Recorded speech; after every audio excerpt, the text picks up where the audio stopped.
ನನಗೆ 15 ವರ್ಷಗಳಿಂದ ಕಾಲು ನೋವು ಇತ್ತು. ಎಲ್ಲ ಕಡೆ ತೋರಿಸಿದೆ.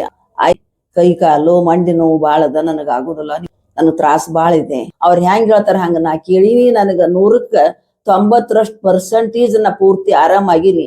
ಇಂಥ ಟ್ರೀಟ್ಮೆಂಟ್ ನಾ ಎಲ್ಲಿ ಕೂಡ ನೋಡಿಲ್ಲ. ಇಷ್ಟು ಒಳ್ಳೆ ಟ್ರೀಟ್ಮೆಂಟ್ ಕೊಡ್ತಕ್ಕಂಥ ಡಾಕ್ಟ್ರು ಮತ್ತು ಇಲ್ಲಿರ್ತಕ್ಕಂಥ ಸಹೋದ್ಯೋಗಿಗಳಿಗೂ ನಾನು ತುಂಬಾ ಋಣಿ. ಹಲೋ, ನಮಸ್ತೆ. ನಾನು ಸಿದ್ದಮ್ಮ ಸಂಗನಗೌಡ ಮೇಟಿ, ರಿಟೈರ್ಡ್ ಟೀಚರ್, ಹೆಡ್ ಮಿಸ್ಟ್ರೆಸ್ ಇದ್ದೆ.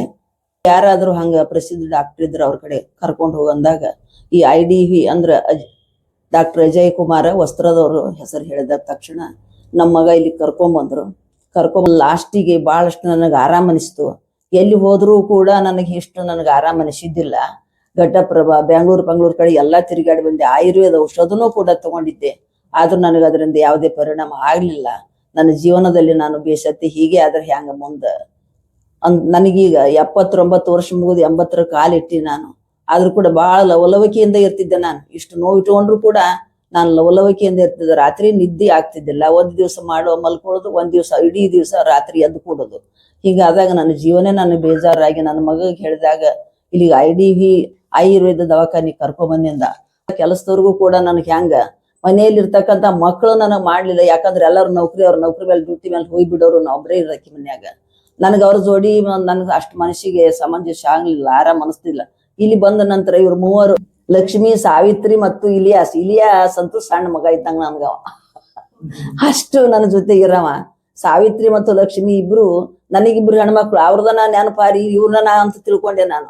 ಅಷ್ಟು ನನಗೆ ಅವರು ಎಲ್ಲ ಎದ್ರ ಕುಂತ್ರ ಮಲ್ಕೊಂಡ್ರ ನನ್ಗೆ ಬಿಟ್ಟು ಯಕಡೆ ಆಗಲ್ತಿದ್ದಿಲ್ಲ. ಇಂಥ ಟ್ರೀಟ್ಮೆಂಟ್ ನಾ ಎಲ್ಲಿ ಕೂಡ ನೋಡಿಲ್ಲ. ಇಷ್ಟು ಒಳ್ಳೆ ಟ್ರೀಟ್ಮೆಂಟ್ ಕೊಡ್ತಕ್ಕಂಥ ಡಾಕ್ಟ್ರು ಮತ್ತು ಇಲ್ಲಿರ್ತಕ್ಕಂಥ ಸಹೋದ್ಯೋಗಿಗಳಿಗೂ ನಾನು ತುಂಬಾ ಋಣಿ. ಯಾರಾದ್ರೂ ಇಲ್ಲಿ ನೀವು ಬಂದ್ರೆ ನಿಮ್ಗೆಲ್ಲಾ ಪೂರ್ತಿ ಆರಾಮ್ ಮಾಡೇ ಕಳ್ಸೋ ತನಕ ಅವ್ರು ಬಿಡುದಿಲ್ಲ. ಮತ್ತ ಅವ್ರು ಹೇಳ್ದಂಗ ನಾವು ಮಾಡ್ಬೇಕು. ಖರೆ ಎಲ್ಲರ ನಾವು ಮನೆಗೆ ಹೋಗಿ ಮತ್ತೆ ಬ್ಯಾರೆ ಮಾಡ್ಯಾನು, ಬ್ಯಾರೆ ಊಟ ಮಾಡ್ಯಾನು ಹಿಂಗಾದ್ರೆ ಆಗುದಿಲ್ಲ. ಅವ್ರ ಮೇಲೆ ಅಪ್ಪೋದು ಕೊಡುದು ಬೇಡ. ನಾವ್ ಹೆಂಗ ಅವ್ರು ಹೇಳ್ತಾರ ಹಂಗ ಟ್ರೀಟ್ಮೆಂಟ್ ತಗೊಂಡ್ರನ ನಮ್ಗಿದೆಲ್ಲ ಪೂರ್ತಿ ಆರಾಮ್ ಆಗ್ತದ. ಮನೆಗೂ ಕೂಡ 1, 2, 3 ವಾರ ತನಕನು ಅವ್ರು ಔಷಧ ಕೊಡ್ತಾರ. ಅದನ್ನು ಕೂಡ ನಾವ್ ಏನ್ ಮಾಡೋಕು ಹಚ್ಕೋಬೇಕು, ಮಾಡ್ಕೋಬೇಕು. ನಾನು ಆರೋಗ್ಯವಾಗಿರ್ಬೇಕು. ನಾನು ಎಲ್ಲ ಕಾಲ್ ಬೇನೆ ಎಲ್ಲ ಕೀಲ್ ಬೇನೆ ನಾವು ಕಳ್ಕೊಬೇಕಂತಂದ್ರ ಅವ್ರು ಹೆಂಗ್ ಹೇಳ್ತಾರ ಹಂಗ ನಾ ಕೇಳಿವಿ. ನನಗ 100ಕ್ಕೆ 90% ನಾ ಪೂರ್ತಿ ಆರಾಮಾಗಿನಿ. ಅವ್ರಿಗೆ ಅನಂತ ಧನ್ಯವಾದಗಳನ್ನ ಹೇಳ್ತಾ ನನ್ನ ನವ ಚೈತನ್ಯ ತುಂಬಿ ನಾ ಮೊದಲ ಹೆಂಗಿದ್ದೆ ನಾ ಹಂಗ ಆಗಿನಿ, ಆಗ್ತೀನಿ ಅಂತ ನಾ ಹೇಳ್ತಾ ಈ ಹಾಸ್ಪಿಟಲ್ದವ್ರಿಗೆ, ಅಲ್ಲಿ ಸಹೋದ್ಯೋಗಿಗಳಿಗೆ, ಅಲ್ಲಿರ್ತಕ್ಕಂಥ ಡಾಕ್ಟ್ರಿಗೆ ಅನೇಕ 108 ನಮಸ್ಕಾರಗಳನ್ನು ಸಲ್ಲಿಸಿ ನಾನು 2 ಮಾತುಗಳನ್ನು ಮುಗಿಸ್ತೀನಿ.